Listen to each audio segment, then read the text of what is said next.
Hi friends, പുതിയൊരു വീഡിയോയിലേക്ക് എല്ലാ കൂട്ടുകാർക്കും സ്വാഗതം. ഇന്നത്തെ വീഡിയോ തൊലി കറുത്തുപോയ പാളയംകോടൻ പഴം വെച്ചുണ്ടാക്കിയ ഒരു ഈവനിങ് സ്നാക്കിൻ്റെ റെസിപ്പി നിങ്ങളുമായി ഷെയർ ചെയ്യുന്ന ഒരു വീഡിയോ ആണ് ഇന്നത്തേതിൽ.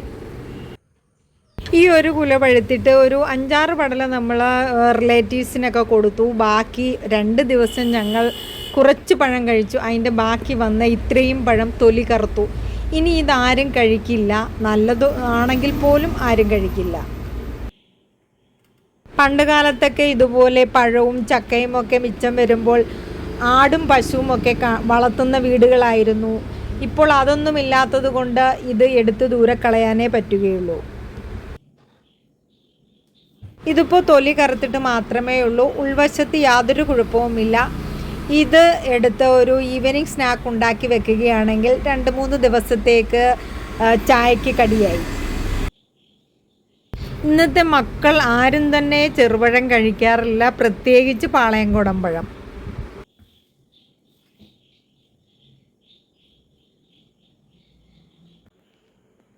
എല്ലാം തൊലി കളഞ്ഞെടുത്തു. ഇതിനി നമുക്ക് മിക്സിയിലിട്ട് അടിച്ചെടുത്തിട്ട് വരാം.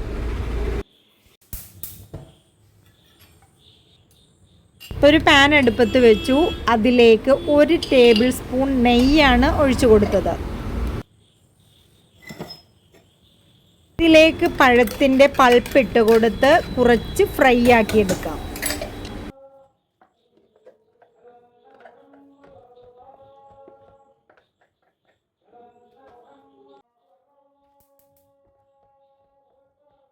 ഒരു 5 മിനിറ്റോളം ഈ പഴത്തിൻ്റെ പൾപ്പ് ഈ നെയ്യിൽ കിടന്ന് വരട്ടിയെടുക്കാം.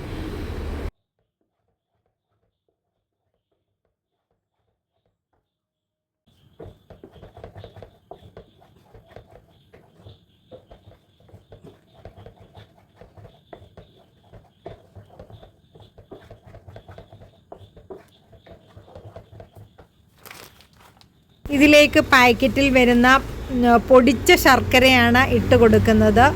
ഇത് പാളയംകോടൻ പഴമാണ്, അതിന് പുളി ഉണ്ടാകും. അത് കാരണം ആണ് ഈ ശർക്കര ഇട്ട് കൊടുക്കുന്നത്.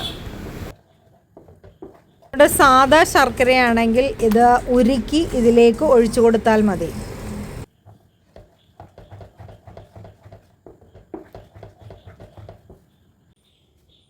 ഇതിലേക്ക് വറുത്ത ജീരകവും ചുക്കും ഏലക്ക പൊടിച്ചതും ചേർക്കാം.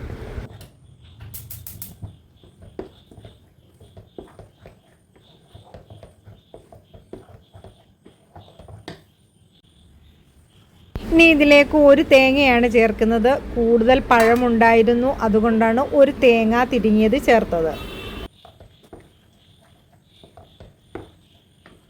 ഒരു ദിവസം മെനക്കെട്ടാൽ നമുക്ക് 2-3 ദിവസത്തേക്ക് ചായക്ക് സ്നാക്കാവും. ഇത് നെയ്ക്കകത്ത് വറുക്കേണ്ട തേങ്ങാക്കൊത്തായിരുന്നു, മറന്നുപോയി. ഇതിനോടൊപ്പം ചേർക്കാം. തേങ്ങാക്കൊത്ത് ഇടയ്ക്കിടയ്ക്കൊന്ന് കടിക്കാൻ വേണ്ടിയിട്ടാണ് ഈ തേങ്ങാക്കൊത്തും ചേർത്തത്. ഇനി ഇതിലേക്ക് വറുത്ത അരിപ്പൊടിയാണ് ചേർത്ത് കൊടുത്ത് മിക്സ് ചെയ്യുന്നത്.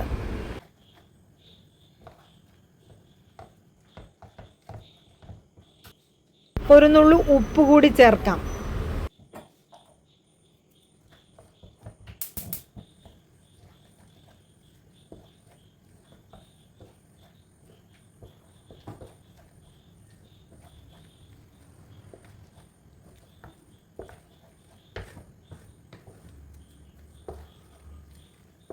കുറച്ച് പൊടി കൂടി മിക്സ് ചെയ്യാം.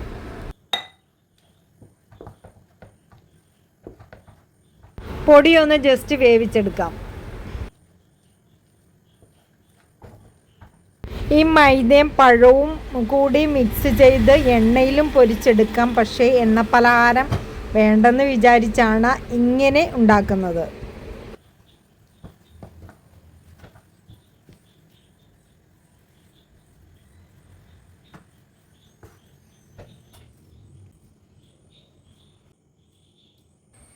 ഇത് കഴിഞ്ഞ ആഴ്ച ചക്കയുടെ ഉണ്ടാക്കുന്നതിന് വേണ്ടിയിട്ട് പിച്ചിക്കൊണ്ടുവന്ന വയണയിലയായിരുന്നു മിച്ചം വന്നത്. ഞാൻ ഫ്രിഡ്ജിൽ വെച്ചിരുന്നു, ചെറുതായി ഒന്ന് ഉണങ്ങിപ്പോയി.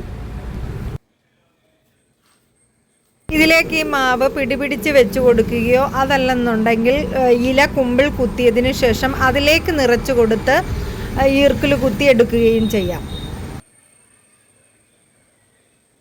ഇത് ചെറിയ ഇലയുമാണ്, വാടിയ ഇലയുമാണ്, അതിനാൽ ഈർക്കിലൊക്കെ കുത്താൻ വലിയ പാടായിരിക്കും. ഇങ്ങനെ വെക്കുന്നതിനെ തെരളിയപ്പം എന്നാണ് പറയുന്നത്. ഇനി ഇതുപോലെ കുമ്പിൾ കുത്തി ഇതിലേക്ക് പിടിപിടിച്ച് നിറച്ചു കൊടുക്കാം.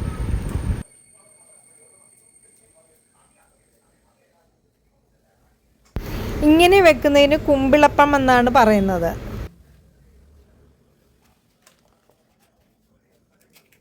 ഇനി ഇതെല്ലാം ഇതുപോലെ കുമ്പിൾ കുത്തി അതിലേക്ക് പൊടി നിറച്ച് വെച്ച് കൊടുക്കാം.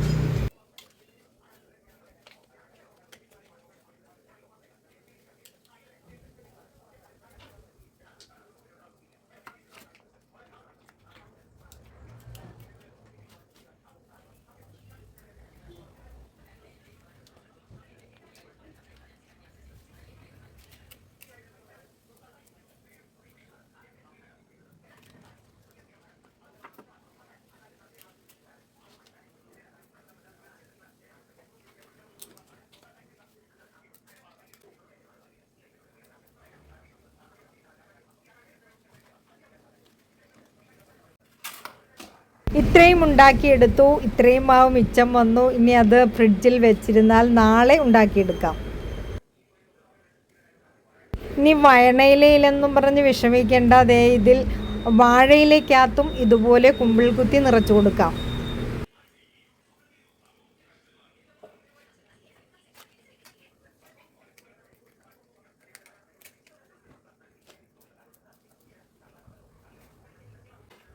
ഇനി ഇത് ഇഡ്ഡലിത്തട്ടിൽ വെച്ച് പുഴുങ്ങിയെടുക്കാം. ബാക്കി വന്ന മാവ് ഫ്രിഡ്ജിലും കൊണ്ടുവയ്ക്കാം.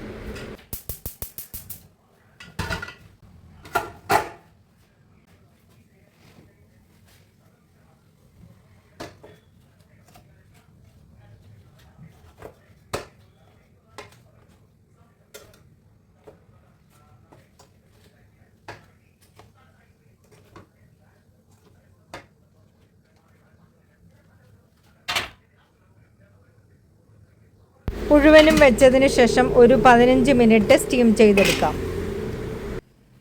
15 മിനിറ്റായി. ഇനി നമുക്കിതിൽ നിന്നും പറക്കിയെടുത്ത് ആറാൻ വയ്ക്കാം. അങ്ങനെ പാളയംകോടൻ പഴം അഥവാ മൈസൂർ പഴം കൊണ്ടുള്ള ഈവനിങ് സ്നാക്ക് റെഡിയായി. ഈ വീഡിയോ ഇഷ്ടപ്പെട്ടുവെങ്കിൽ ഒന്ന് സബ്സ്ക്രൈബ് ചെയ്ത് ഷെയർ, ലൈക്ക് ആൻഡ് കമൻറ്റ് ചെയ്യാൻ മറക്കരുതേ. അടുത്തൊരു വീഡിയോയുമായി വരുന്നത് വരെ ഇൻഷാ അല്ലാഹ് ബൈ.